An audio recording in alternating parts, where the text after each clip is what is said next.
नमस्कार। प्रभात साक्षी news network पर आप सभी का स्वागत है। कांग्रेस पार्टी ने लगभग 5 दशकों तक 24 अकबर रोड के मुख्यालय से काम किया। आज एक नए अध्याय की शुरुआत करते हुए यहां कोटला रोड पर इंदिरा भवन जो पार्टी का नया मुख्यालय है उसकी शुरुआत हुई है और ये अत्याधुनिक सुविधाओं से लबरेज है। ये नया मुख्यालय पार्टी के जो राष्ट्रीय अध्यक्ष हैं मल्लिकार्जुन खड़गे, लोकसभा में विपक्ष के नेता राहुल गांधी, कांग्रेस संसदीय दल की जो प्रमुख हैं सोनिया गांधी और पार्टी के तमाम वरिष्ठ नेता जो हैं आज इस उद्घाटन के अवसर पर मौजूद थे। आइए आपको इस रिपोर्ट में दिखाते हैं जब उद्घाटन हुआ उसके दृश्य और आपको बताते हैं कि इस मुख्यालय में कौन कौन लोग बैठेंगे, किनके दफ्तर होंगे, क्या इस मुख्यालय की खूबियां हैं। आपको ये भी बताएंगे कि आज जब उद्घाटन हुआ तो उस दौरान अपने पहले संबोधन में राहुल गांधी ने क्या बातें कही हैं। दिल्ली के लुटियंस जोन में स्थित 24 अकबर रोड की पहचान बीते करीब 5 दशकों से भले ही कांग्रेस के मुख्यालय की है, लेकिन यह पता कई ऐसे फैसलों, नीतियों और घटनाओं का गवाह है जो देश की सबसे पुरानी पार्टी के साथ भारत के लिए भी परिवर्तनकारी और ऐतिहासिक साबित हुए।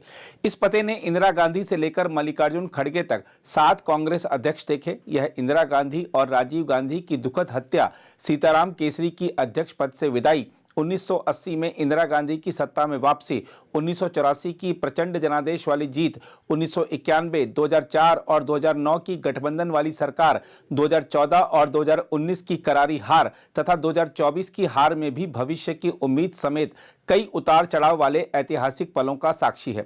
अब कांग्रेस ने आज से 24 अकबर रोड से कुछ किलोमीटर दूर 9A कोटला मार्ग पर अपना मुख्यालय स्थानांतरित कर लिया। कांग्रेस की पूर्व अध्यक्ष सोनिया गांधी ने नए मुख्यालय का उद्घाटन किया। हालांकि पार्टी ने स्पष्ट किया है कि वह 24 अकबर रोड को खाली नहीं करेगी। हम आपको बता दें कि देश की आजादी के बाद से कांग्रेस का मुख्यालय 7 जंतर मंतर रोड हुआ करता था, लेकिन आपातकाल के बाद की चुनावी हार और फिर कांग्रेस के विभाजन के बाद बदली परिस्थितियों के बीच 1978 में यह पता बदल गया। उस समय मुश्किल दौर का सामना कर रही इंदिरा गांधी को उनके नेतृत्व वाली कांग्रेस आई के राज्यसभा सदस्य जी वेंकट स्वामी ने अपने आधिकारिक निवास 24 अकबर रोड को पार्टी के कामकाज के लिए दे दिया। इसके बाद से लुटियंस जोन में सफेद रंग का यह बंगला कांग्रेस मुख्यालय बन गया। महत्वपूर्ण बात यह है कि 24 अकबर रोड पर कांग्रेस ने 1980 में इंदिरा गांधी के नेतृत्व में सत्ता में वापसी की। वर्ष 1984 में उनकी हत्या के बाद हुए लोकसभा चुनाव में पार्टी ने 400 से अधिक सीटें जीती थी।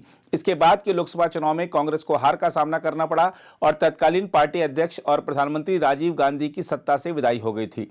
वर्ष 1991 के चुनाव से पहले राजीव गांधी की हत्या हो गई। हालांकि पार्टी ने गठबंधन की बदौलत सत्ता में वापसी की और फिर 24 अकबर रोड पर पीवी नरसिम्हा राव के वर्चस्व का दौर शुरू हुआ। इसके कुछ साल बाद सीताराम केसरी अध्यक्ष बने। हालांकि मंडल और कमंडल के प्रभुत्व वाली राजनीति के उस दौर में कांग्रेस का ग्राफ नीचे की ओर जाने लगा। फिर कांग्रेस के भीतर सोनिया गांधी को पार्टी की कमान सौंपने की मांग तेज होने लगी। इसके बाद वर्ष 1998 में सोनिया गांधी की सक्रिय राजनीतिक पारी शुरू हुई और केसरी की 24 अकबर रोड से विदाई हुई। कांग्रेस के विरोधी यह आरोप भी लगाते हैं कि केसरी के साथ पार्टी मुख्यालय में अपमानजनक व्यवहार किया गया। सोनिया गांधी के कांग्रेस अध्यक्ष का पदभार संभालने के बाद 24 अकबर रोड की धमक फिर से बढ़ने लगी और कांग्रेस का ग्राफ भी तेजी से उठने लगा। वर्ष 1999 के लोकसभा चुनाव में कांग्रेस की हार के बावजूद पार्टी ने 2004 के चुनाव में शानदार वापसी की और उसके नेतृत्व में संयुक्त प्रगतिशील गठबंधन की सरकार बनी। 2009 के चुनाव में कांग्रेस का ग्राफ और बढ़ा तथा उसने खुद की 200 से अधिक सीटों और गठबंधन के सहयोगियों की बदौलत सत्ता बरकरार रखी। वर्ष 2014 में कांग्रेस के लिए मुश्किल दौर शुरू हुआ और उस चुनाव में पार्टी अपने इतिहास में 44 सीटों के सबसे न्यूनतम आंकड़े पर सिमट गई। इसके अगले चुनाव में भी कांग्रेस की करारी हार हुई और उसे मात्र 52 सीटें मिली।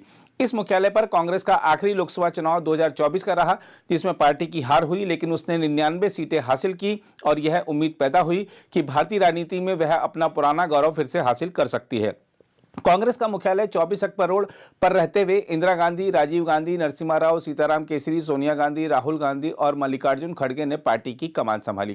कांग्रेस मुख्यालय बनने से पहले इस इमारत में 1961 से 2 साल तक म्यांमार की लोकतंत्र समर्थक नेता और नोबेल शांति पुरस्कार पाने वाली आंग सान सू की यहां रही थी। सू की उस समय करीब 15 साल की थी और अपनी राजनयिक मां के साथ यहां आई थी। उस समय 24 अकबर रोड को बर्मा हाउस के नाम से जाना जाता था। वैसे इस भवन का निर्माण अंग्रेजी हुकूमत में एडविन लुटियंस ने 1911 और 1925 के बीच करवाया था। अब कांग्रेस का जो नया मुख्यालय बना है उसको लगभग 242 करोड़ रुपए की लागत से तैयार किया गया है। इंदिरा गांधी भवन को पार्टी और उसके नेताओं की बदलती जरूरतों को पूरा करने के लिए डिजाइन किया गया है, जिसमें प्रशासनिक, संगठनात्मक और रणनीतिक गतिविधियों का समर्थन करने के लिए आधुनिक सुविधाएं हैं। कांग्रेस के लिए नया मुख्यालय एक नया संगठनात्मक पुनर्निर्माण और आधुनिक कार्य प्रणाली की दिशा में महत्वपूर्ण कदम है। इस भवन का नामकरण पूर्व प्रधानमंत्री इंदिरा गांधी के नाम पर किया गया है, जो पार्टी की महान विरासत को दर्शाता है। नए मुख्यालय में आधुनिक सुविधाओं और टेक्नोलॉजी का ध्यान रखा गया है। बैठक कक्ष, मीडिया सेंटर और डिजिटल इंफ्रास्ट्रक्चर के साथ यह मुख्यालय पार्टी की कार्यशैली को उन्नत बनाएगा। ऊर्जा दक्षता का यहां पर विशेष ध्यान रखा गया है। भवन को ग्रीन बिल्डिंग के मानकों के अनुरूप बनाया गया है। सोलर पैनल और वाटर हार्वेस्टिंग सिस्टम जैसी सुविधाएं यहां जोड़ी गई हैं। पार्टी कार्यकर्ताओं के लिए बेहतर कार्यालय और सुविधाएं भी यहां पर मौजूद हैं। इसमें पुस्तकालय, सम्मेलन कक्ष और डिजिटल सेंटर भी शामिल है। भवन की वास्तुकला इसे एक भव्य और ऐतिहासिक पहचान देती है। यह भवन पार्टी की विरासत को संरक्षित रखते हुए आधुनिकता का प्रतीक भी है।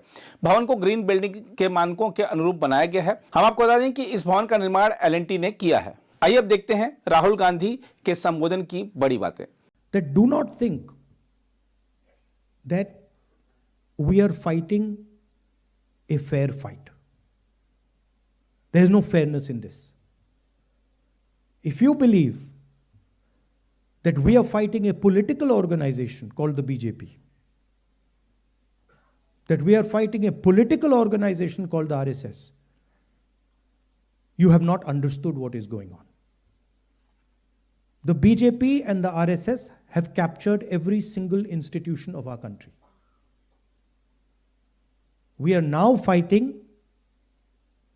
the BJP, the RSS, and the Indian state itself. In the last working committee meeting, I said very clearly that there is something wrong that has happened in the Maharashtra election. I said clearly that we are not comfortable with the way the Election Commission is holding elections. I said very clearly that the large number of new voters that have suddenly appeared, almost 1 crore new voters who have suddenly appeared between Lok Sabha and Vidhan Sabha in Maharashtra, is problematic. And I put a challenge clearly in front of the Election Commission. And I said clearly to the Election Commission through that meeting that it is your duty to make the voter list transparent to the opposition. We said clearly we want to see the voters, the names of the voters who voted in the Lok Sabha election in Maharashtra, and we want to see the name of the voters who voted, names and addresses of the voters who voted in the Vidhan Sabha election. If they were to give us that data, the problem would be solved. Because we would know for sure whether there is a problem in Maharashtra or not. But I would like to state to this meeting that the Election Commission has refused to give us that information. Now I want to ask you, why would the Election Commission refuse to give us voter lists of the Maharashtra election? What purpose is served by not giving us and the rest of the opposition the voter list of the Maharashtra Lok Sabha and Vidhan Sabha elections? Why will it damage the Election Commission to give us this list? And why are they not giving us this list? It is the duty of the Election Commission to provide transparency in elections. If there is a 1 crore increase in voters between Maharashtra, Lok Sabha and Vidhan Sabha, it is the duty and the sacred responsibility of the Election Commission to show us exactly why that has happened, and they are refusing to do it. And this is something every congressman and every opposition person has to keep in mind. There is a serious problem with our election system. And we might find it very difficult to accept this, because we are the people who have put in place the election system. But we have to keep it in mind that there is a problem. And it is the duty of the Election Commission to come clean and to give us the data of the Maharashtra and the Haryana elections, to give us the data we are asking for, the opposition is asking for, in which they are refusing to give us. So that is the situation in which we are fighting. Investigative agencies which are supposed to investigate crimes are being used against opposition. They're being used against all opposition leadership. CBI, ED, all these structures.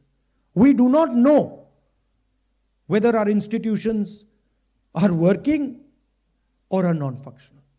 It's pretty clear the media, what the media is up to. Everybody knows. Even the people know that the media is no longer free and fair.